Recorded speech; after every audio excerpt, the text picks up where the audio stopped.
এখানে যদি বিচারিক প্রক্রিয়ার দৃশ্যমান আমরা একটা রায় এবং কার্যকারিতা দেখতে পাই, তাহলে ফেব্রুয়ারিতে নির্বাচন নিয়ে এনসিপির আলাদা করে কোনো আপত্তি নেই। কিন্তু যদি এমন হয় যে এই বিষয়গুলো অর্থাৎ জুলাই সনদের আইনগত ভিত্তি এবং বাস্তবায়নের প্রক্রিয়া, এরপরে হচ্ছে এই যে আমাদের বিচারিক যে প্রক্রিয়ার দৃশ্যমান অগ্রগতি, এই বিষয়গুলো যদি পিছিয়ে যায়, প্যারালালি এটা নির্বাচনের উপরও প্রভাব ফেলবে এবং নির্বাচনে পিছিয়ে যেতে পারে।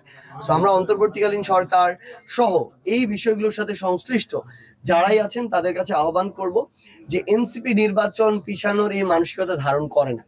কিন্তু ব্যাপারটা হচ্ছে জনগণের সকল আকাঙ্ক্ষাকে উপেক্ষা করে যদি নির্বাচন কেন্দ্রিক চিন্তা হয়, এনসিপি সেই আকাঙ্ক্ষাকে সায় দিবে না, সেই চিন্তা ভাবনাকেও তাদের জায়গা থেকে একমত হবে না সেটার সাথে। তো আমরা প্রত্যাশা করি যে একসাথে সকল মামলার রায়, সকলের বিচারের কার্যকারিতা দেখা যাবে ডিসেম্বরের মধ্যে। এটা খুবই টাফ, কিন্তু যারা এই গণহত্যাগুলোর সাথে সম্পৃক্ত এই মানুষগুলো, শেখ হাসিনা থেকে শুরু করে কামাল আরাফাত থেকে শুরু করে যারা ছিল, এরকম 50-100 জনের যদি আমরা রায় এবং তার কার্যকারিতা দেখতে পাই, তাহলে আমরা মনে করব বা একটা বিশ্বাস তৈরি হবে যে পরবর্তী ধাপে এগুলো এগিয়ে যাবে। তো আমরা মনে করি যে এটা টোটালি ডিপেন্ড করছে তাদের যে পারিপার্শ্বিক যে শর্তগুলো রয়েছে এই বিষয়গুলোর উপরে। অন্তর্বর্তীকালীন সরকার যদি তাদের জায়গা থেকে একসাথে এটা ক্যারি করতে পারে, আমাদের এক্ষেত্রে কোনো আপত্তি থাকবে না। আমাদের যেটা প্রয়োজন সেটা হচ্ছে যে আমরা আমাদের জায়গায় চিন্তা করছি আমরা এককভাবে ইলেকশনে যাব, নাকি আমরা যে আকাঙ্ক্ষাগুলোকে ধারণ করি, পরিবর্তনের কমিটমেন্টটাকে ধারণ করি, এটা আর কেউ করে কিনা। যদি করে তাহলে তারা একসাথে ইলেকট্রাল অ্যালায়েন্স হতেই পারে, হয়ে একটা বড় পরিসরে একটা ফাইট দিতে পারে। সো আমরা সেই জায়গাটাতেও কাজ করছি। পাশাপাশি আমাদের বাংলাদেশের প্রত্যেকটি আসনে কারা কারা আমাদের প্রার্থী হতে পারে, কোন আসনে আমাদের সম্ভাব্যতা কেমন এবং কোন আসনের শক্তিমত্তা কেমন, এই বিষয়গুলো নিয়ে আমাদের অ্যানালাইসিস চলছে। আশা করি এ মাসের মধ্যেই আমরা এটার একটা রেজাল্টে আসতে পারবো এবং এর পরবর্তীতে আপনাদের সামনে আমরা এটা তুলে ধরতে পারবো। আমরা আসলে আমাদের জায়গা থেকে অনেক জরিপ, আবার এমন হয় কি অনেক জরিপ অনেক রকম ভাবে আসে। তো আমরা এটুকু মনে করি যে এইখানে কিন্তু মাঠের একটা সেন্টিমেন্ট উঠে এসেছে। এটা আমি কখনোই বলবো না যে বিএনপির ধরেন একটা নির্দিষ্ট ইউনিটে 1 লক্ষ নেতাকর্মী আছে, তো তাদের সবাইকে আমরা নেতিবাচক ভাবে দেখবো, ব্যাপারটা এমন নয়।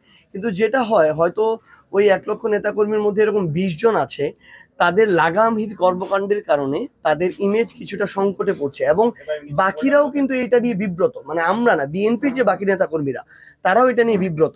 সো ওই জায়গায় স্থানীয় পর্যায়ে ইভেন আমি আমার নিজের যদি জেলার কথা বলি, অনেকেই আছে যারা তারা নিজেরাই বিব্রত এবং তাদের যে জনপ্রিয়তার একটা সংকট তৈরি হচ্ছে, আপনারা এটা দেখে থাকবেন, এটা দিনে দিনে হ্রাসের দিকে যাচ্ছে।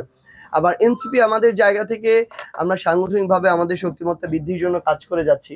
আমরা এইটুকুর ব্যাপারে আমাদের টলারেন্স একদম আমরা স্ট্রিক্টলি বলে দিয়েছি যে যে কোনো ধরনের যদি আমরা অপকর্মের সাথে সম্পৃক্ততা পাই, তাকে আমাদের এনসিপিতে প্রয়োজন নাই, যে নির্দেশনা আমরা আজকেও দিব। আর জামায়াতের এই ক্ষেত্রে অভিযোগ তুলনামূলক কম শোনা যায়।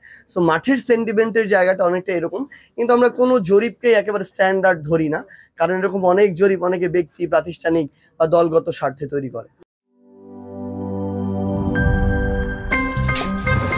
আমার একটা স্মার্ট সিদ্ধান্তে 25% গ্যাসের খরচ কমেছে। ভাবছেন কিভাবে? সাধারণ গ্যাস স্টোভ বদলে আমি এনেছি আরএফএল গ্যাস স্টোভ। এর সাইন্টিফিক নজল ও ব্রাস বার্নার ক্যাপ সমানভাবে তাপ ছড়িয়ে রান্না করে দ্রুত, তাই গ্যাসও বাঁচায় 25%, টাকাও বাঁচে 25%। আরএফএল গ্যাস স্টোভ, নিরাপদ ও গ্যাস সাশ্রয়ী।